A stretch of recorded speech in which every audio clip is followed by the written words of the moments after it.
hermanos, es un gusto saludarles nuevamente de parte de la Iglesia Jesucristo es el Camino.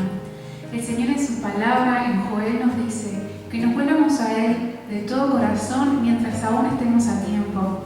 Así que hermanos, los aliento a que ahora que aún estamos a tiempo, entreguemos todo nuestro corazón al Señor, que nos rindamos a Él y le adoremos con todo nuestro ser como Él merece ser adorado.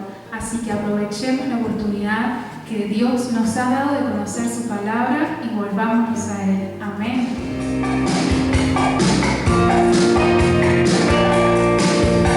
Un cielo de la vida, el sol se ha ido. Tus amigos se dispersan y estás siendo el vacío. Cuando el mundo se levanta contra mí es cuando digo: no sé quién me hace fuerte saber que soy tu hijo.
Hasta el fin del mundo.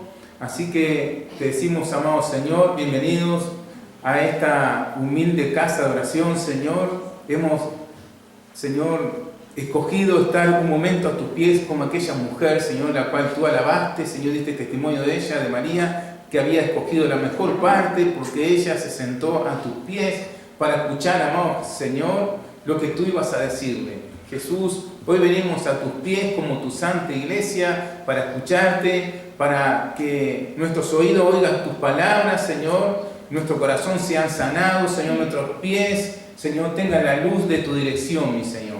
Te necesitamos, Señor, necesitamos escuchar de ti, necesitamos escuchar tu palabra, y es por eso que hemos tomado, Señor, este momento, lo hemos apartado de la vida que tú nos has dado, para rendirte honra y loor, Señor, porque tú eres nuestro Señor, tú eres nuestro Salvador, tú eres aquel único digno de ser adorado y alabado. Bendito seas, Jesús, nuestro Señor. Amado Padre, te ruego, Señor, que bendiga a los hermanos que están aquí presentes, mi Señor, los hogares que cada uno de ellos representan, amado Señor, y te ruego, Señor, que aquellos que por algún motivo no han podido llegar hoy hasta tu casa de oración, te ruego que allí donde ellos se encuentran, Señor, tú les envíes bendición y vida eterna. Amado Señor, todo esto te lo rogamos, te lo pedimos en el nombre de Jesús, tu Hijo, nuestro Señor. Amén. Amén. Tomen asiento, hermanos. Amén.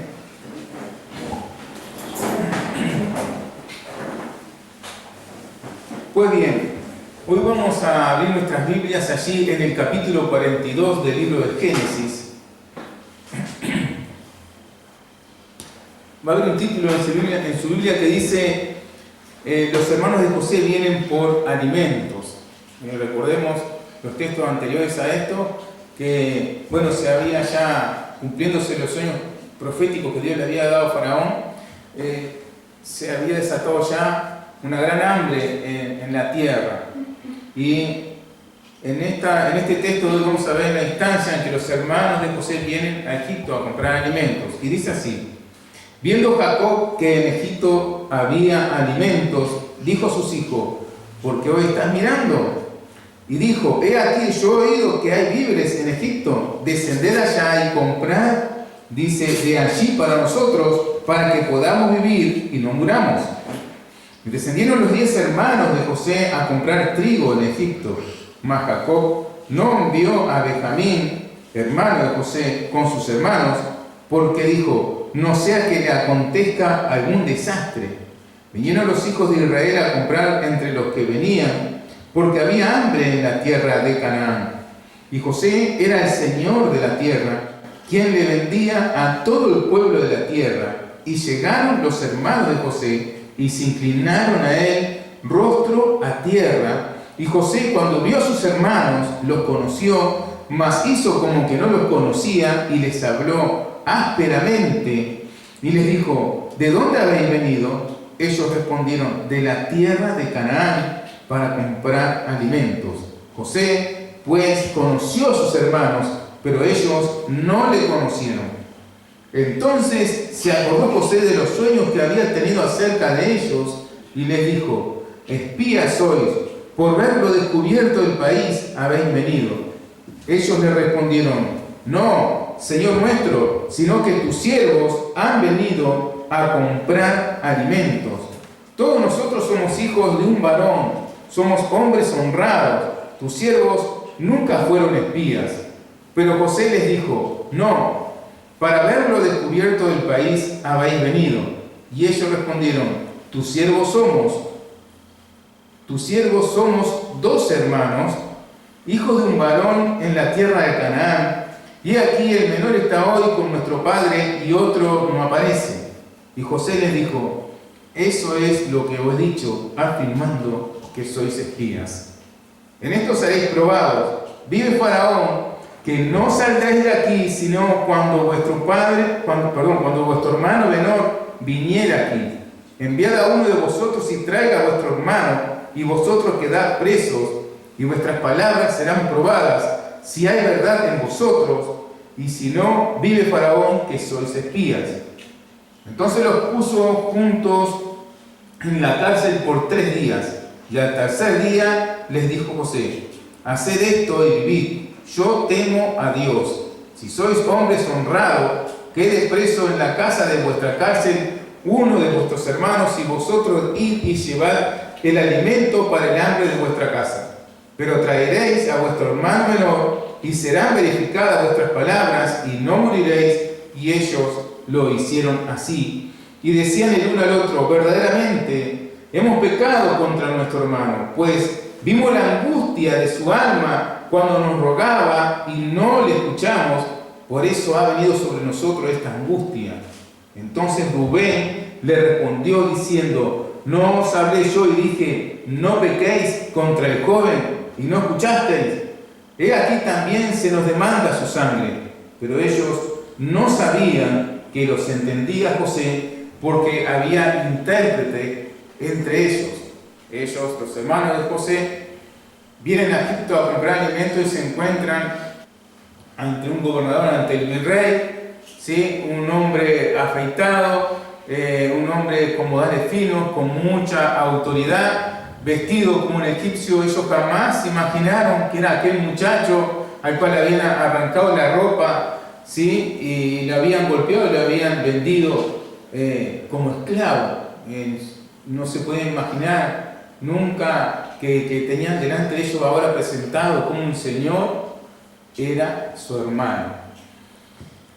El título del sermón de hoy es Una familia quebrada.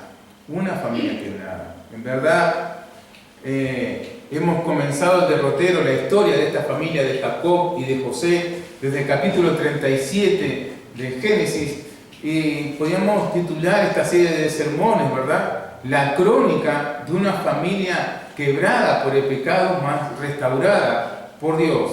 Realmente esto es así.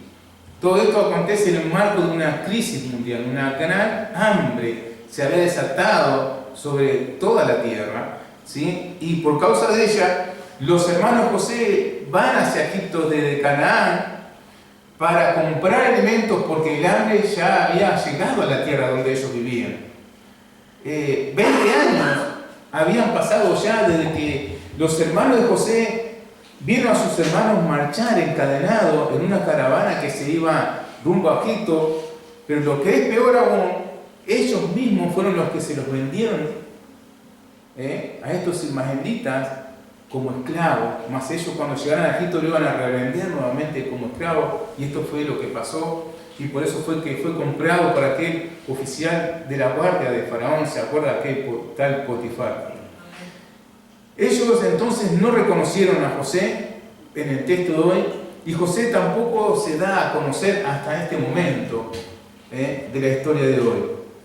En el texto vemos que el Señor se sirve de una catástrofe para reunir nuevamente a esta familia que estaba quebrada por el pecado. Es decir, vemos el cumplimiento de la palabra del Señor, aquella que enseña el apóstol Pablo en la iglesia de todos los tiempos, Romanos 8:28, y sabemos que a los que aman a Dios, todas las cosas les ayudan a bien, esto es, a los que conforme a su propósito son llamados. Es decir, que lo que para nosotros en este momento, en el presente, puede significar algo malo, algo muy doloroso, Dios puede usarlo, de hecho Él lo hace así. Él lo va a usar para el bien de sus hijos, de aquellos que lo aman. Amén. Amén. El título es Una familia quebrada, ¿verdad? Y a partir del texto de hoy vamos a ver cómo esta familia comienza un proceso de restauración de la mano de nuestro Señor, porque nuestro Señor es nuestro sanador. Amén. Entonces, en ese proceso de restauración familiar, vemos en el texto de hoy el cumplimiento exacto de toda la palabra de Dios. Lo vemos en los sueños proféticos que se cumplieron con exactitud, aquellos sueños que Dios le había dado a Faraón, ¿se acuerdan? Acerca de las 7 vacas gordas y las 7 vacas flacas que subían del río, ¿sí? Y que se comían a las 7 vacas gordas y quedaban tan flacas como eran antes. Lo vemos en el cumplimiento exacto, ¿sí? de aquellas 7 espigas gordas y las 7 espigas flacas. Tanto las vacas gordas como las espigas gordas significaban 7 años de abundancia, y las vacas flacas y las espigas menudas significaban, ¿verdad?, 7 años de gran hambre. Y se cumplieron exactamente. Ni una jota ni una tilde se quedó sin cumplir de lo que Dios había profetizado, de la palabra de Dios. La palabra de Dios se cumple con exactitud. No fueron 4 años de abundancia, fueron 7 años de abundancia en los cuales, mediante la sabiduría que Dios le había dado a José, su siervo, y fue empleada por Faraón, pudieron amontonar alimentos para los 7 años de hambre que vinieron sobre toda la tierra. No fueron 4 años de hambre, fueron 7. No fueron 12 años de hambre, fueron 7, tal cual Dios había dicho en su palabra que iba a ser. Vemos el cumplimiento exacto de toda la palabra de Dios en el texto de hoy, cuando los hermanos de José se inclinan ante José con el rostro a tierra. Estos sueños habían sido dados por Dios a José allí en el capítulo 37 de Génesis, cuando los manojos de los hermanos, ¿se acuerdan?, se inclinaban hacia el manojo de José, lo cual estaba profetizando que José iba a señorear sobre ellos, iba a ser un gobernador, ¿sí? Y ellos lo tomaron a mal, pero Dios, como rey soberano, lo hizo así, y se cumplió con exactitud. En el texto de hoy vemos que los hermanos se inclinan ante José realmente con el rostro a tierra, tal como Dios lo había dicho en su palabra. Amén. Amén. Entonces vemos que la palabra de Dios se cumple en nuestra vida con exactitud. Ni una jota ni una tilde queda sin cumplirse. Vemos también el cumplimiento de la palabra de Dios que dice allí por boca del apóstol Pablo, enseña en Gálatas capítulo 6, versículo 7, dice: no os engañéis, Dios no puede ser burlado. Todo lo que el hombre sembrare, eso también segará. Esto es palabra de Dios. De hecho, lo vemos en el versículo 21, ¿verdad? Ellos decían uno al otro: verdaderamente hemos pecado contra nuestro hermano.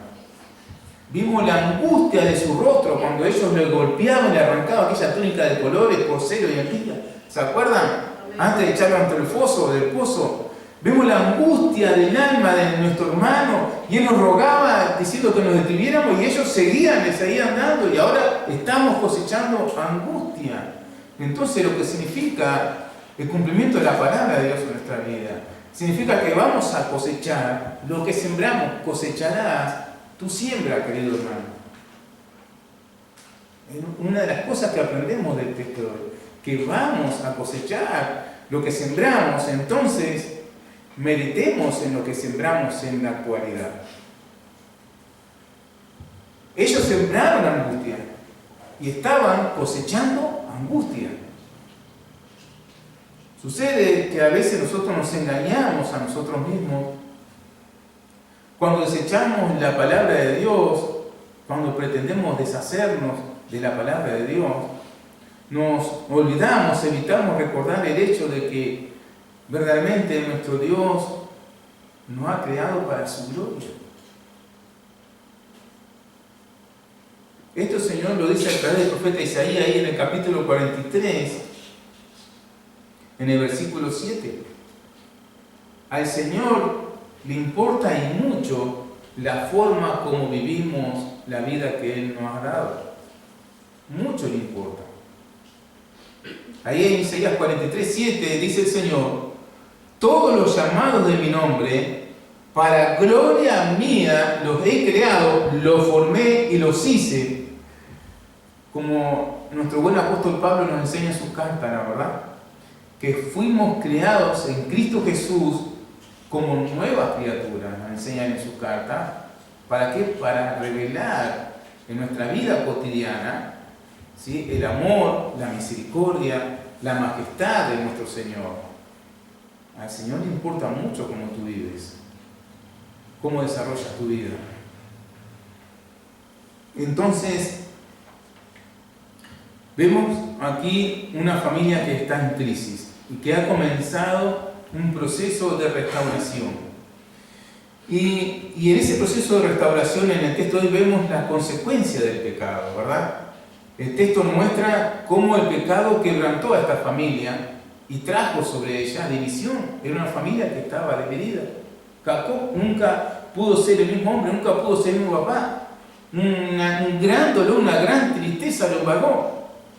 Entonces el pecado trajo separación de esta familia, trajo división, trajo gran quebranto, mucho dolor, trajo, homicidio, porque cuando le tiraron al pozo era para matar al hermano. Muchísimo dolor. Trajo profundas heridas que hasta el día de la fecha no habían sido sanadas. Habían transcurrido 20 años, ¿verdad? Que ellos habían intentado matar a José tirándolo en aquella cisterna vacía, y luego se arrepintieron y lo vendieron como esclavo para Egipto. 20 años habían pasado ya, al día de la fecha del texto de hoy. Y los 20 años no habían sanado las heridas que el pecado había provocado. Querido decirles, hermanos, que el tiempo no sana ninguna herida del corazón. No sana. Las heridas del corazón, para ser sanadas, tienen que ser tratadas por nuestro Señor y por su hermosa palabra, porque nuestro Dios es nuestro sanador. ¿Entiendes? Es un engaño decir, el tiempo cura las heridas. El tiempo no cura ninguna herida. No cura ninguna herida. Estos, los hermanos y el papá, en los 20 años ellos habían trabajado muchísimo, eran hombres de trabajo. Habían andado de aquí para allá. Habían hecho todo lo que quisieron. Pero todo lo que hicieron, todo lo que trabajaron, todo lo que anduvieron, no había sido suficiente para sanar las heridas que el pecado le había dejado en su corazón. 20 años. Y las heridas estaban tan latentes como el momento que ellos la hicieron. De hecho, ¿se acuerdan cuando vendieron a José como esclavo? Dice que se sentaron a comer pan, como queriendo disimular el momento, ¿verdad? Como diciendo, esto no es tan doloroso para nosotros, pero 20 años habían pasado y quedó patente que esa herida tan profunda en el corazón de cada uno de ellos no había sido sanada por el tiempo. Necesitamos tiempo para sanar, pero el tiempo no sana tus heridas. El Señor, nuestro Dios, es el que sana nuestro corazón, todas nuestras heridas. En el texto vemos que una y otra vez su conciencia le traía a la memoria sus pecados. Entonces ellos entendieron que estaban cosechando todo lo que ellos habían sembrado, porque Dios no puede ser burlado. Así lo enseña Pablo en Gálatas. Entonces esto nos enseña que nuestro futuro inmediato depende de nuestras acciones, de nuestras decisiones y de nuestras acciones. Nuestro futuro inmediato aquí en la tierra. Entonces vete tú pensando qué es lo que estás sembrando en el presente para asegurarte una cosecha de bendiciones en el futuro. Amén. ¿Sabes? Hace más o menos un mes atrás fui a visitar a un pastor, tierra adentro, Canelones profundo, digamos, ¿no? Y todos los que salimos al campo llevamos a mi suegro, porque con esto de la pandemia han estado recluidos en su casa, como todas las personas grandes, ¿verdad? Ha tenido muy poca movilidad en toda esta pandemia, entonces aprovechamos cualquier salida hacia el campo. Como hombre del campo, le encanta salir al campo, entonces todos vamos a salir y lo llevamos. Entonces digo, Pedro, vamos a preparar un matecito y nos vamos a pasear. Y nos vamos para adentro de Canelones. Entonces íbamos andando en la ruta y por allí, luego de un repecho, nos topamos de repente a la derecha con un monte de durazno en flor. Usted sabe que la flor de durazno es un rosadito tipo fucsia que es precioso. Y más un monte, ver tú un monte todo florido, a mí se me alegra el alma. Enseguida pienso, se termina el invierno. Para mí se me hace muy largo el invierno, pienso que para todos, digo, la primavera, el verano está cerca. Ya hice, como que pega un salto corazón, en serio es así, digo, el verano está cerca. Lo primero que pienso, y pienso y medito también, Qué linda producción de durazno va a tener este señor que trabajó tan arduamente, ¿verdad?, en ese monte. Este señor alguna vez plantó, ¿verdad?, una semilla que se hizo un árbol y que ese árbol dio mucho fruto, año a año le traen muchos frutos, muchos duraznos. Cosechamos lo que sembramos y cosechamos mucho más de lo que sembramos. Amén. Entonces, tenemos que tener especial cuidado con lo que estamos sembrando. Aseguremos nuestro futuro, ¿verdad? Siendo astutos y sembrando bien y bendición para tener una buena cosecha de bendiciones y tener una vida abundante y tener gozo, paz y alegría. ¿Entiendes? Vas a cosechar, en la vida se cosecha lo que se siembra, querido hermano. ¿Entiendes? Entonces, vamos a trabajar para cosechar bien, bendición. No es malo que tengamos una vida abundante, que gocemos y que estemos en alegría, no, pero para eso hay que trabajar, hay que plantar. Amén. Acuérdate que nuestro Señor, dijo Jesús, yo vino para que tengan vida y para que la tengan en abundancia. La voluntad perfecta de Dios para ti es que tengas una vida abundante. Que goces, que seas feliz. Pero para eso tienen que sembrar, para después más tarde cosechar. Amén. Entonces medita en lo que estás sembrando para asegurar tu futuro de bendición. Lo cuarto que vemos aquí, en este proceso de restauración, en el texto que hemos tomado hoy, la identificación del pecado y arrepentimiento. Cosas tan necesarias, ¿sí?, para que nuestras heridas sean sanadas. Jesús, Juan el Bautista decían, arrepentidos y convertidos. Me acuerdo cuando era un niño pequeño, me gustaba jugar a Tarzán de los monos y yo muchas veces hacía de monito, porque pasaba colgado en la rama de un árbol. Cerca de casa había un pino, el cual tenía a sus pies un barranco de pedregullo era, ¿no? Y yo le daba y dale, me colgaba, me bamboleaba de un lado y de otro con una rama de ese pino, hasta que la rama se cansó un día de tanto darle, se cansó y se quebró esa rama, y yo agarrado de la rama, imagínate en esta posición, aterricé con los codos y los antebrazos en ese barranco de balastro, ¿no? Imagínate cómo quedé todo acá, los codos, me quedaron verdaderamente todo en carne viva por la herida. Entonces yo me quedé con los brazos duros, así no me animaba ni a moverme del dolor tan profundo que yo sentía. Me acuerdo que fui para casa, era un niño pequeño y fui para casa y era verano, me puse un buzo manga larga porque no quería que nadie viera todas mis heridas. Pero imagínate lo que era el otro día cuando me desperté.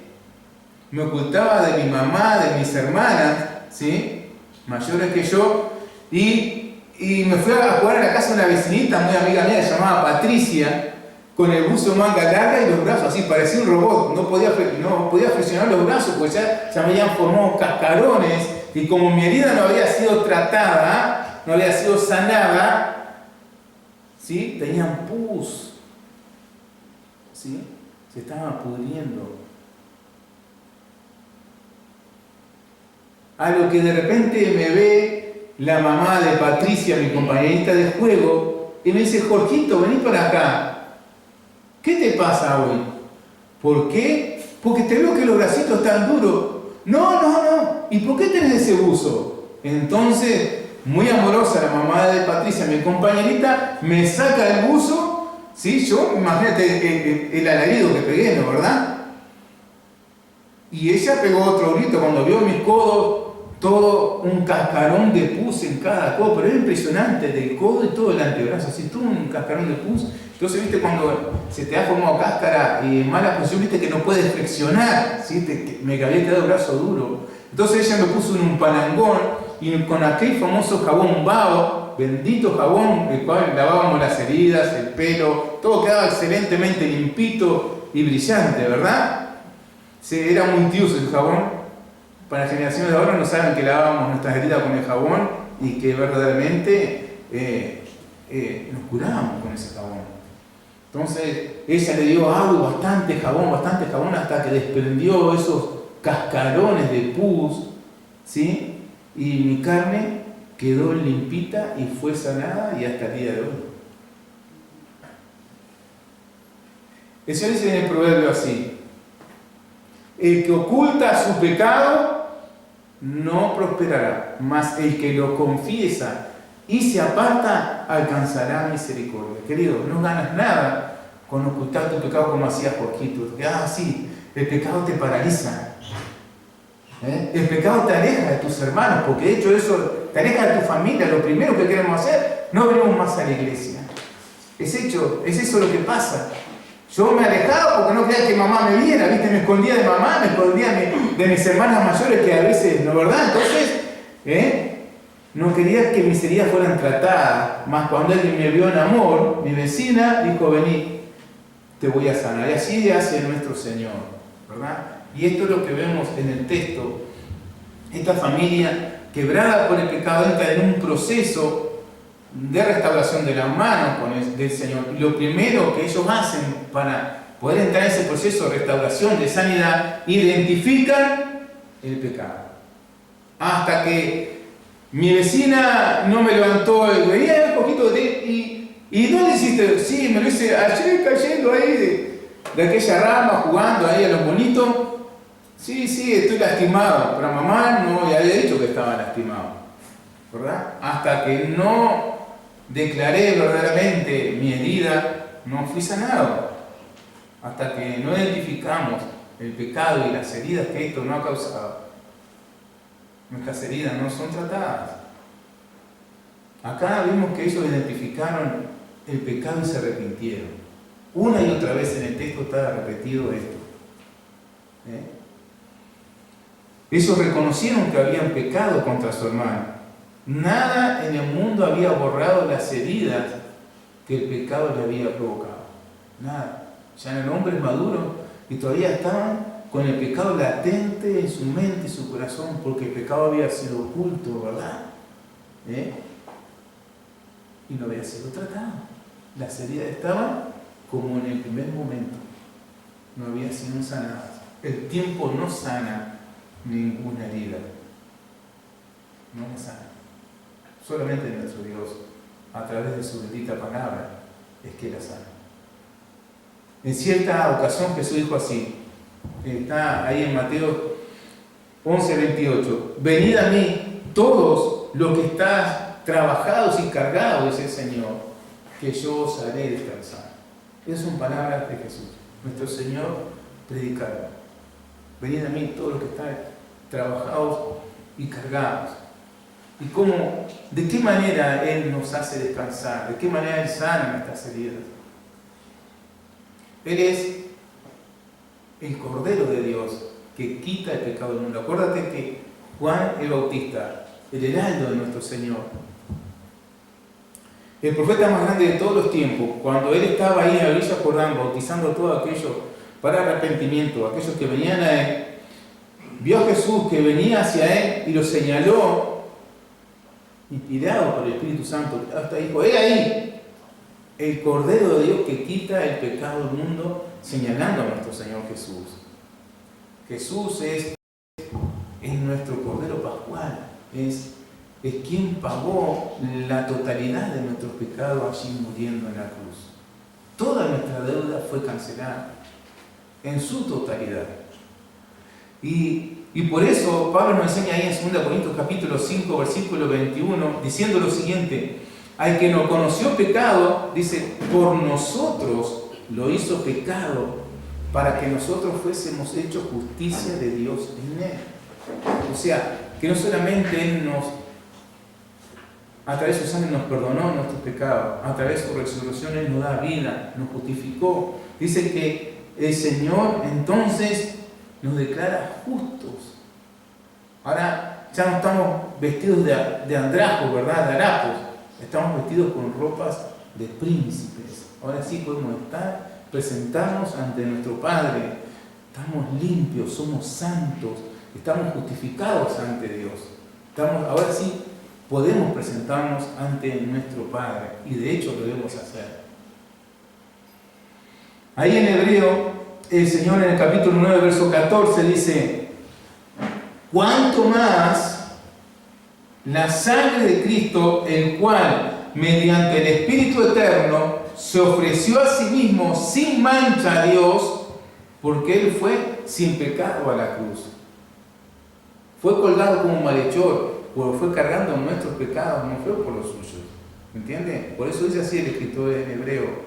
Dice: cuanto más la sangre de Cristo, el cual mediante el Espíritu Eterno se ofreció a sí mismo sin mancha a Dios, limpiará nuestras conciencias de obras muertas para que sirváis a Dios vivo.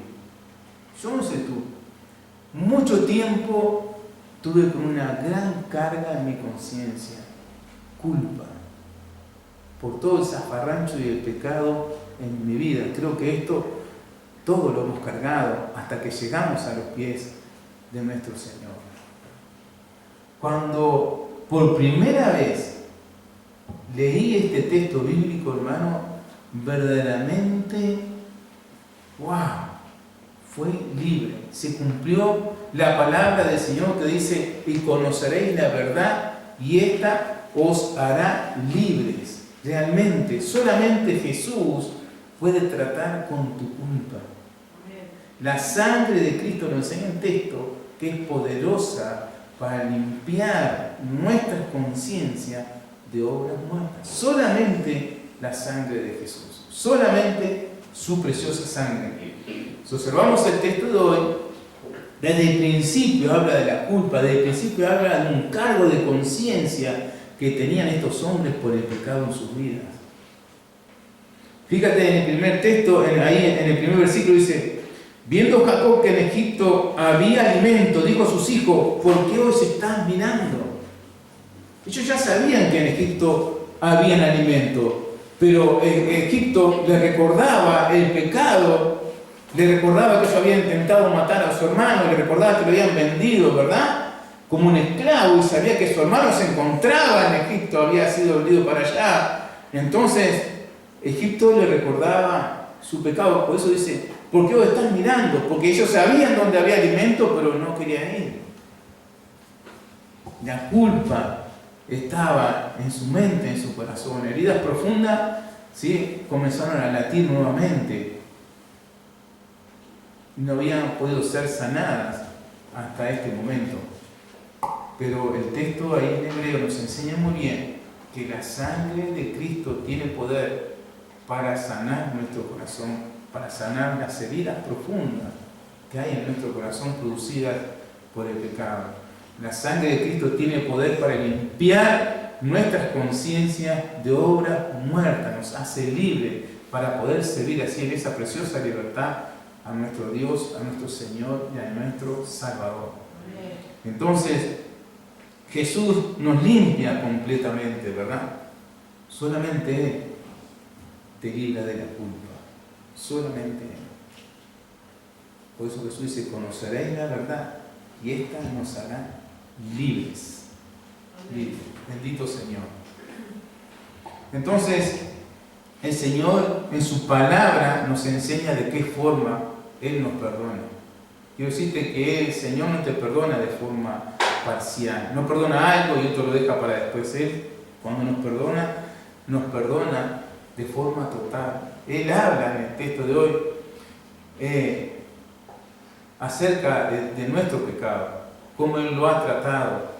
¿Sí? Todo aquello que ha ofendido el corazón de Dios, porque cuando pecamos podemos lastimar a nuestros hermanos, pero el primero que lastimamos es el corazón de nuestro Señor. Y sabes, ahí el apóstol Pablo en 2 Corintios capítulo 5, verso 17 nos enseña cómo Dios ha tratado tu pecado y el mío.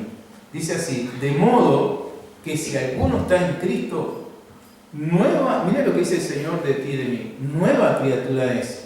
Dice, las cosas viejas pasaron. De aquí todas son hechas nuevas. Lo que quiere decir que cuando venimos a Cristo, nacemos de nuevo. ¿Te acuerdas? De esto hablaba el Señor con Nicodemo. Nicodemo debe nacer de nuevo. Cuando venimos a Jesús, lo aceptamos como nuestro Señor y Salvador. Nacemos de nuevo. Nuestros pecados son perdonados. Somos librados de la culpa. Recibimos el Espíritu Santo de Dios. Mira cuántas cosas, cuántos beneficios recibimos cuando venimos a los pies de nuestro Señor, ¿verdad? Somos llenos del Espíritu Santo de Dios, somos sellados con la zarra del Espíritu de Dios. Y el Señor, ¿qué dice de ti y de mí? Dice, las cosas viejas pasaron, he aquí todas son hechas nuevas. En el texto de hoy vemos que José no busca venganza. José sí los trata ásperamente, los pone como penitencia, está hablando también de la disciplina que Dios somete a sus hijos. Todo aquel que es tomado por hijo de parte de Dios es sometido a disciplina. ¿Sabes? Como nosotros los padres terrenales también sometemos a disciplina a nuestros hijos porque los amamos, ¿verdad? Entonces Él los somete como una disciplina para que ellos reaccionen, caminen, piensen, mediten, ¿verdad? Y de hecho lo logra. Ellos identifican el pecado, ellos no saben que José verdaderamente es un hebreo que está escuchando muy bien y entendiendo muy bien todo lo que ellos están hablando. Ellos empiezan a identificar el pecado y se empiezan a arrepentir, acordándose de todo el mal que había hecho. Ese cargo de conciencia no podían más con ellos, era como un ancla. Vemos en el texto de hoy que José, ¿sabes?, no busca venganza.